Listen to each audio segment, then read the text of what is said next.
Hablemos un poco del atractivo, ¿no? A hombres y mujeres, que también estás hablando del atractivo de los ojos azules. Supongo que en el mundo animal varía un poco por especies y los habrá pues que sienten una atracción por unos rasgos u otros. Se suele decir que los hombres nos fijamos más en el físico y que las mujeres se fijan más en la inteligencia y tal, ¿no? Es un poco el estereotipo, ¿no? ¿Crees que es así? ¿Hay alguna explicación biológica a esto? Pues mira, esto el tema es que yo escucho mucho decirlo, sí, lo de la hipergamia y todo esto, y me encanta porque siempre habla gente que dice, no, es biología, y digo, ¿qué sabes tú de biología? No, porque en muchos casos se dicen cosas que no son. A ver, lo primero es que no hay reglas, sí que hay cosas que son comunes a todos los humanos, pero luego hay cosas que dependen mucho de lo cultural y de la zona geográfica de la que estamos hablando, de ambas cosas. Sí que hay otra cosa que te puedo decir con respecto a lo que hablábamos de la homofilia y la heterofilia. Sí que la heterofilia, sí que hay heterofilia en humanos, no todo es preferencia por los parecidos en cuanto al atractivo físico, para el atractivo sexual. Hay bastante evidencia de que en general se suele preferir lo diferente para al menos una para relación esporádica. ¿Por qué? Probablemente por esta necesidad de aumentar la diversidad genética de los grupos. Entonces, esto es lo que explica que muchas veces en un lugar donde predominantemente son blancos, llega una persona morena, morena de piel, quiero decir, no necesariamente negro, no es que este quiere decir que los negros son morenos, bueno, porque luego es que te funan por cualquier cosa. Sí. Pero bueno, llega una persona negra a un sitio de blanco, por ejemplo, y a los blancos les atrae mucho eso, y viceversa. Llega a un sitio donde viven muchos negros una persona blanca y viceversa. O los ojos claros en un lugar donde los ojos son marrones y viceversa. Esto ocurre mucho y está bastante demostrado. Entonces, eso podemos decir que es una cosa que atrae.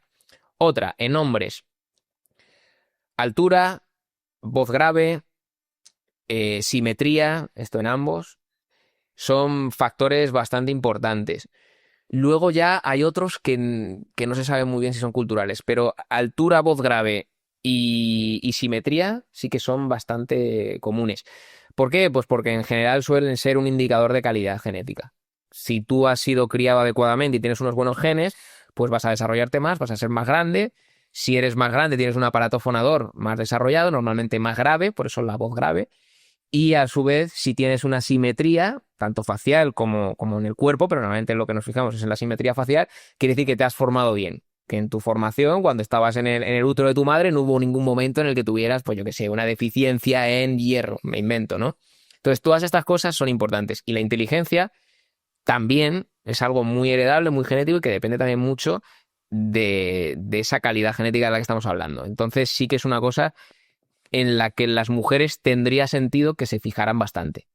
Porque esto es que se dice mucho y tiene una parte de verdad, es que las mujeres se van a centrar mucho en conseguir el mejor individuo posible y el macho también quiere la mejor individuo posible, pero sí es cierto que no tiene la misma necesidad por lo que hablábamos, tiene más oportunidades. Si esto no sale bien, para empezar, no tengo menopausia, entonces tengo muchísimo tiempo para encontrar otra pareja y a la vez no me embarazo. Entonces no es como que tenga que estar luego 9 meses que no voy a poder copular nunca más, ¿no? Entonces tiene esa ventaja. A su vez hay algo que se me estaba quedando.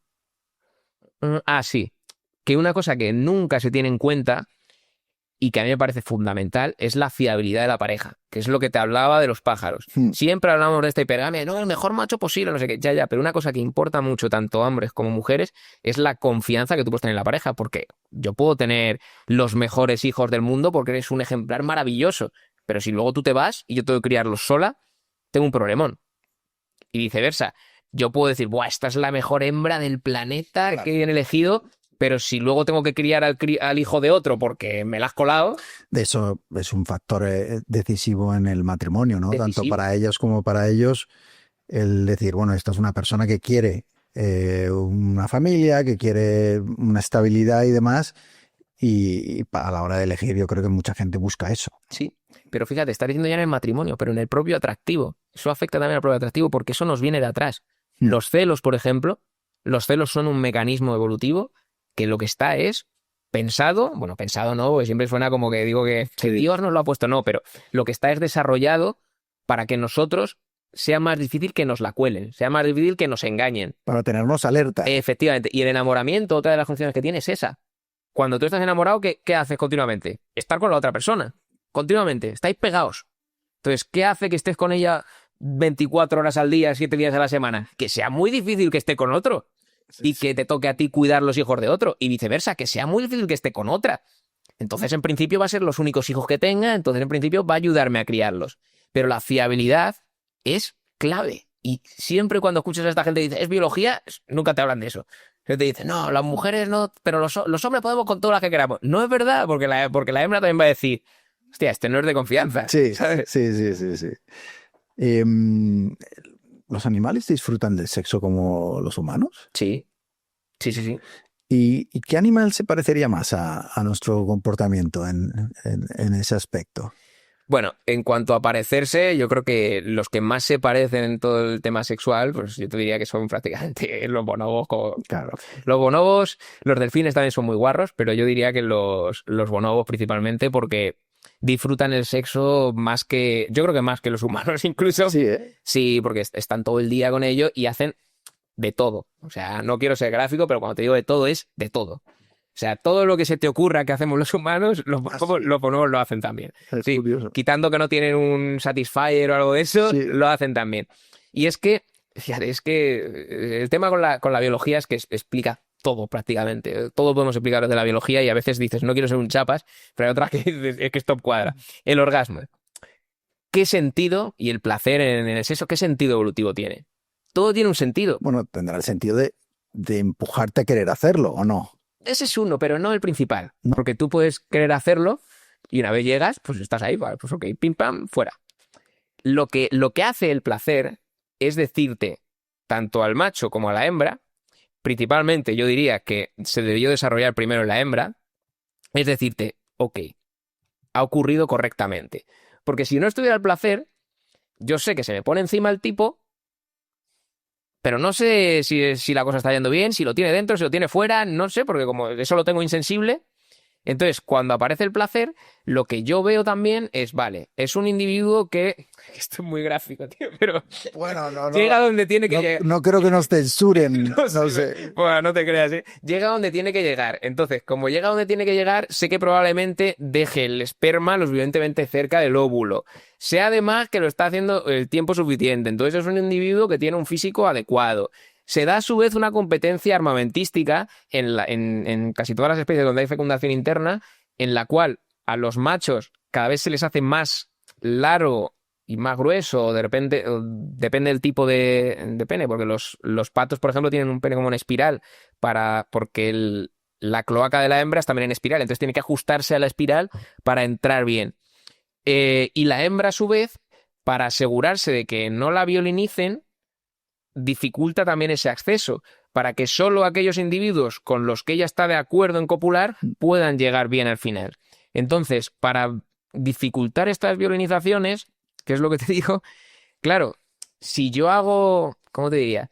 Si para que se pueda introducir el esperma en mí, me invento una situación, necesitamos hacer este movimiento, pam, pam, pam, pam, y yo tengo que estar de acuerdo, estoy bloqueando que copule conmigo un macho que yo no quiero que copule conmigo.